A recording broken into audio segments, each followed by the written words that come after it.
your host, the great Magus Medivh, invites you back to party down with me. Come inside, meet your friends at the door. We've got a feast like you've never seen before. Shake your stuff to our musical beat. Play life-size chess, but don't you dare cheat. Most of all, throw your worries away. Dive right in, you'll never be the same. This is a place of funky, magical phenomena. Anything goes for one night in Karazhan.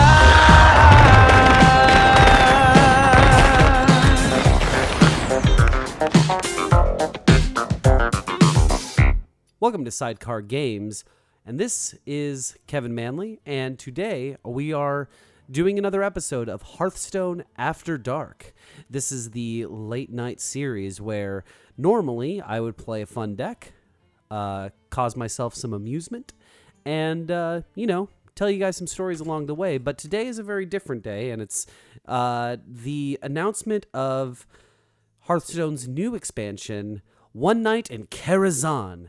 And I'm in an interesting position as a Hearthstone player because I never played World of Warcraft, and I was never super involved with the lore, was never really aware of really anything, and I'm still vague on most things. But whenever one of these story expansions comes out, and whenever one of the expansions in general, a lot of articles, a lot of the YouTubers that I watch, they go into the lore and they talk about why this is really cool and exciting for them. And regarding Karazhan, it was this old tower that was enchanted with a bunch of different spells, and there was a lot of raid bosses, and you were climbing through this empty tower trying to figure out what happened, I suppose, and solving the mysteries and defeating the monsters that lurk within. So this time around, Karazhan is not this vacant place. It's Medivh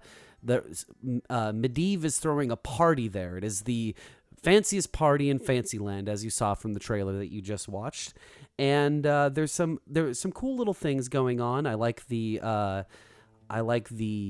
theme that is happening, and I'm just flipping through cards to kind of show you guys something that's going on instead of just, oh, like, wow, he's really just talking in front of the loading screen. So we'll get, you know what? We'll get into some of the stuff a little bit later, but first off, what are we most excited about? We're most excited about the new cards. We're excited about the story that is going to be happening, and the story seems very cool. You're invited to this party, but things go awry, and you're trying to find your host for the party. Sounds kind of like an Agatha Christie novel, which is kind of exciting for me. But one thing that was very prevalent in Karazhan from the World of Warcraft days, apparently, was that one of the biggest raid bosses, one of the most iconic things that came from this is the chess match, where you are fighting on this giant chessboard, and you have to move chess pieces or something like that. And I thought that was really funny that they have a tower that has a chess game, and they call it One Night in Karazhan, obviously a direct reference to Murray Head's song that he did for the musical Chess, One Night in Bangkok. I'm not sure if that's the I haven't heard anyone else pick that up, but to me, that's what I thought of, and that's what I associated One Night in Karazhan with, was One Night in Bangkok. So I was surprised they went with the 70s theme as opposed to an 80s theme, but I know why you guys are all here. We're here to talk about cards. So first off, we have the Ivory Knight. Battlecry, discover a spell, restore health to your hero equal to its cost. So this has a lot of interesting comments on it. It reminds me a lot of, let's go to Joust, Tuskar Jouster. Reveal a minion in each deck. If yours costs more, return 7 health to your hero. Now, this is one stat up, or 1 mana point up, so it's a 6 mana spell, but it's only a 4/4, so the body is very small, but you do get, let's go to Conjurer. So it's kind of a hybrid between that previous card and Ethereal Conjurer, where you're discovering a spell, you get to put a spell into your hand, you get a body on the board, and then plus it has the added tempo bonus of healing. Now, in a class like Priest, this 6 mana 4/4 with the healing effect would be interesting. In Hunter, even though Hunter has no healing cards, getting some sort of healing options would be awesome for them.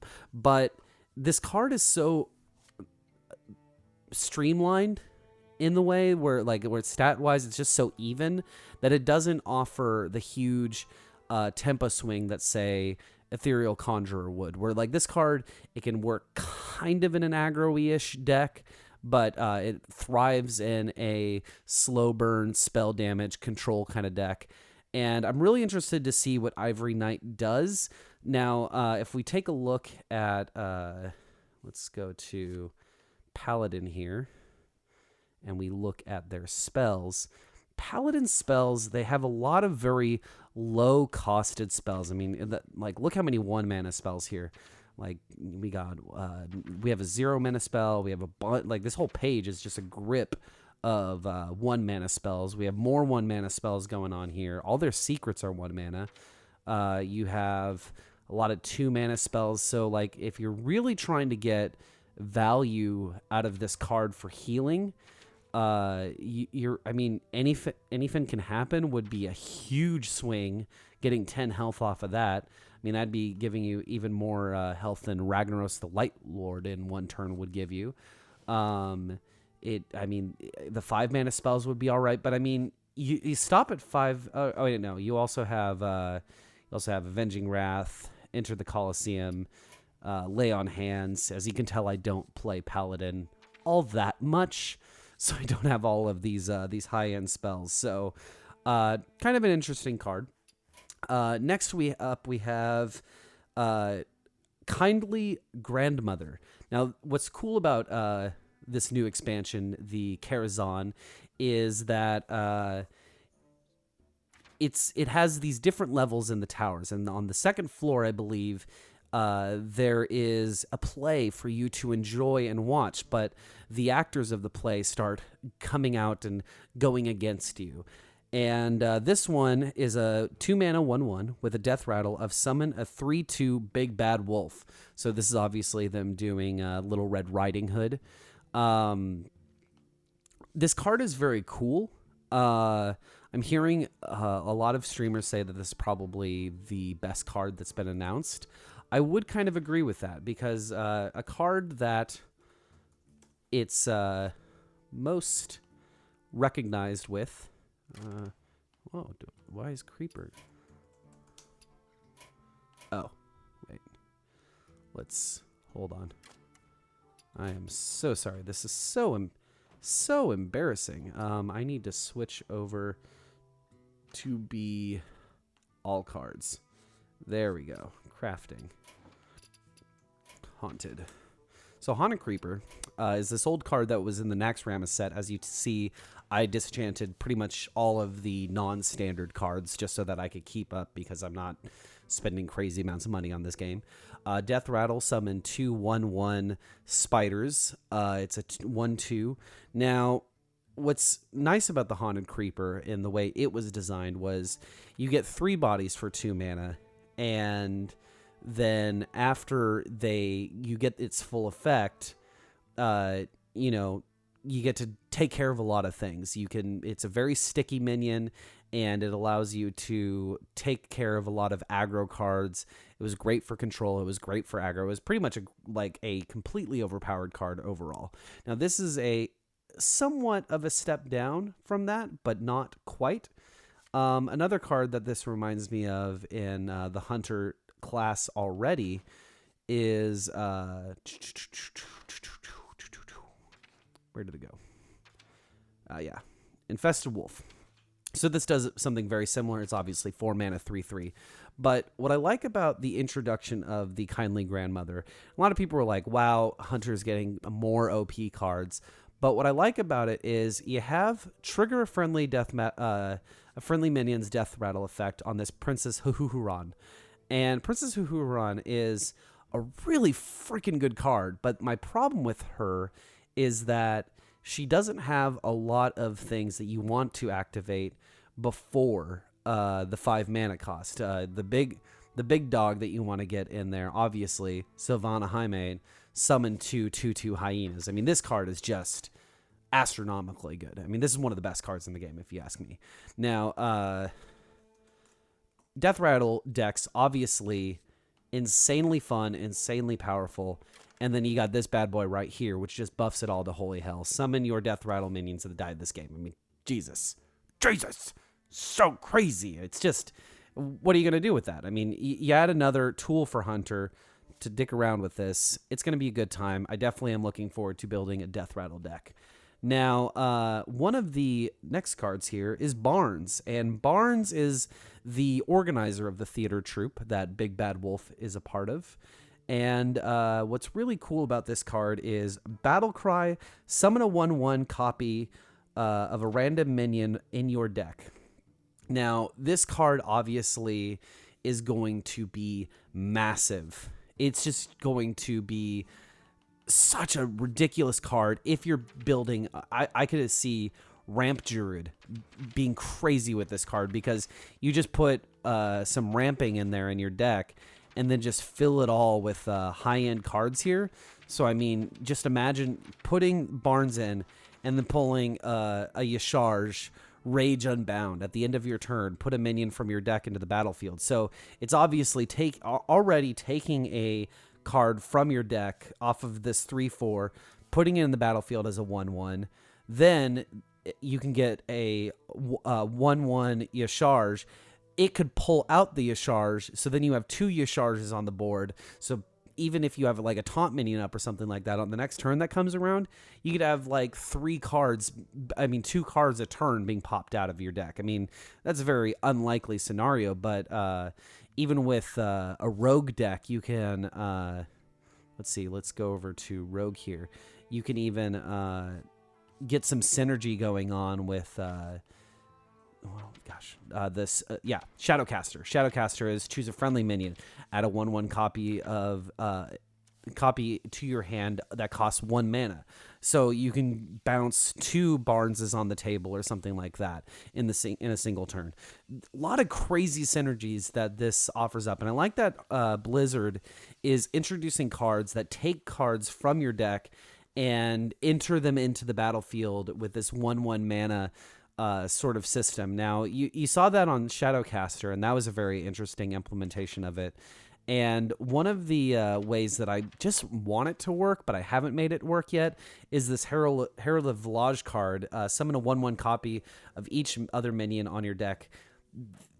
I've tried to make this work. I've tried to make this by getting 1/1s of Ragnaros, Ysera, some other cards like that. And this implementation, what it requires you to do is you have to have a board in order for it to work.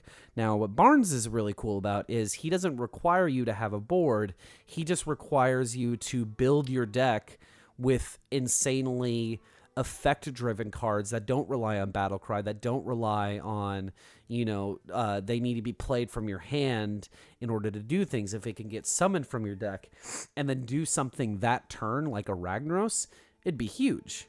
So, those are the really cool things that can happen with Barnes. Next up, we're looking at the Curator.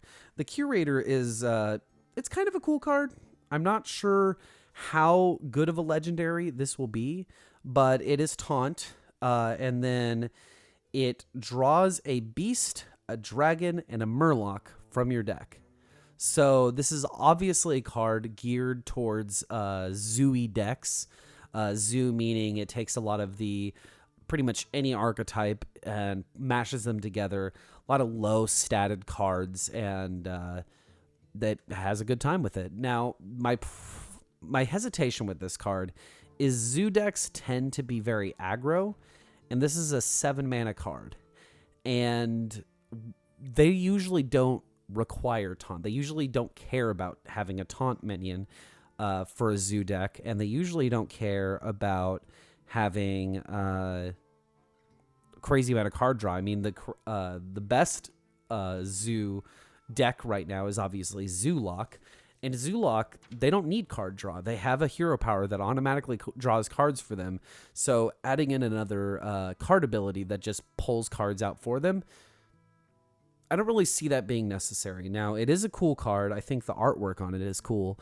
And I think the idea behind it is cool. But unless they announce a lot of cards that do interesting things that are these class cards, or not class cards, that I believe they're called. What is that? They called this something, like this demon archetype. Well, if it did all that with a bonus of it does something for X or it does something for Y, you know, like something that gears a little bit more towards control, I think you could see something really interesting out of that. But unfortunately, I don't feel like that's going to happen, and I feel like even if they did introduce cards like that, I don't know how much it would help. So it could see some play. I'm not sure what kind of deck that is yet, but maybe a new deck will come out of it. The next card here is Ethereal Peddler. And Ethereal Peddler is one of my favorite cards that got announced. This thing is just so freaking cool for Rogue, but also for something else that I'm going to tease now and talk about later. So Ethereal Peddler is reduce the cost of cards in your hand from other classes by 2.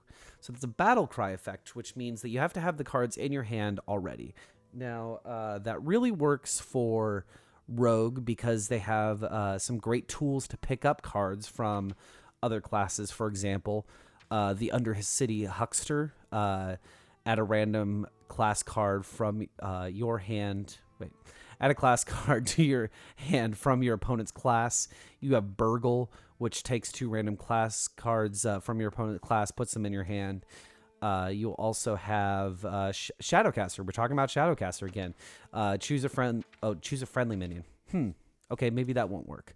But I feel like Rogue had another option to do that. Maybe they don't. Okay, so that Rogue has 2 options. And so, yeah, Rogue only has 2 options for that. So I'm not really sure exactly how Rogue would fill their hand with opponent class cards and make them very viable.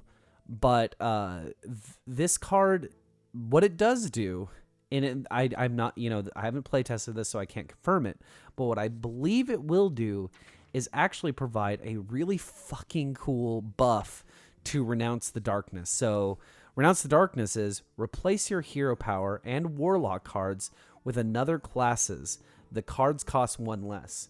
Now, if you read the text on this Dark Peddler guy, it's reduce the cost of cards in your hand from other classes by 2. So whenever they say that, they usually, even though you might renounce Darkness into Rogue and use Undercity Huckster, if it's or from a other those cards that pick up cards from your opponent's class. Anytime there's like wording like that, it usually doesn't mean of the type of card that you played. It's based off of your own personal hero. So when you renounce Darkness, you may give up all of your Warlock cards. You may give up your Warlock hero power, but your portrait is still Warlock. So that might mean if you happen to play Renounce Darkness, if you happen to get Rogue off of Renounce Darkness, you could have everything reduced by 3. Possibly. I don't know if that's how it's going to work, although if it did work that way, I think that would be really cool, really exciting, and it would make for some ridiculous gameplay with a Renounce Darkness deck. So that's just what I'm thinking. For Druid, we have Enchanted Raven, and this is just a 1-mana 2/2. It's nothing crazy exciting. This comes with the way the game is going to be broken up is over 4 weeks. You're going to get different rooms or different floors of the Tower of Karazhan, and they also do a prologue where you play as Medivh, and it kind of tells you how did he go missing, what ended up happening to him. Why did he disappear? Why did he throw this big fancy ass party and then decide not to show up? Well, he didn't decide not to show up. Something happened to him. And this gives you a little taste of that. So, yeah, I mean, Druid has a lot of beast classes. Beast cards, and they have a lot of beast synergy. But the problem with Druid is, unlike Hunter, even though both classes were designed specifically to have a lot of beast synergy, the beast synergy in Hunter is just so much better that if you're going to be running a beast deck, you may as well just be running the Hunter deck because they just have the better beast cards. And also, Druid usually has better options to play things outside of just beast cards. So you don't see it too much. So I'm really curious to see if this is going to be the card that they needed, or if it's just going to be another option for them and it just doesn't end up becoming that big of a thing. But I would like to see it become a thing, because I think Beast Druid is one of those deck archetypes that has the potential, but it hasn't been fully met and fully realized. And maybe just these little tweaks can lead to interesting things. I mean, you look at, let's see over here, you look at Murloc Tiny Fen. It's an interesting card. I mean, it's just a 0 mana 1/1. Doesn't look that spectacular. Doesn't get, the blood pumping that much. But in certain decks, it works really well, and it turns out to be a valuable asset. And it does that board push. It does that power creep, and it is a kind of card that finds ways to build interesting discussion about building decks. So hopefully this Enchanted Raven will do something similar. Now the last card here is Firelands Portal.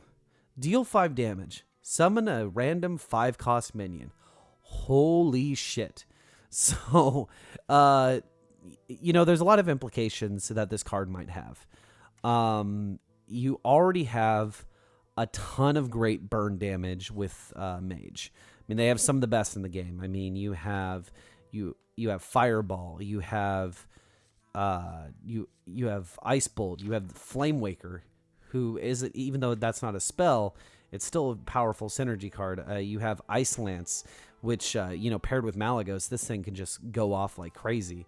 You have Shatter, which once something is frozen, you can kill a minion with that. You have this guy right here, the Forgotten Torch, where you use it once, you deal 3 damage, it puts a new card in your deck that will deal 6 damage.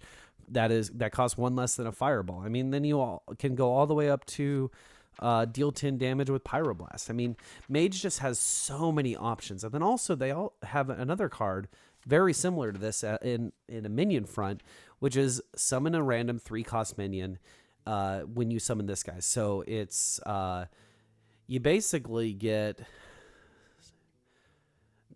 9 mana worth of stats.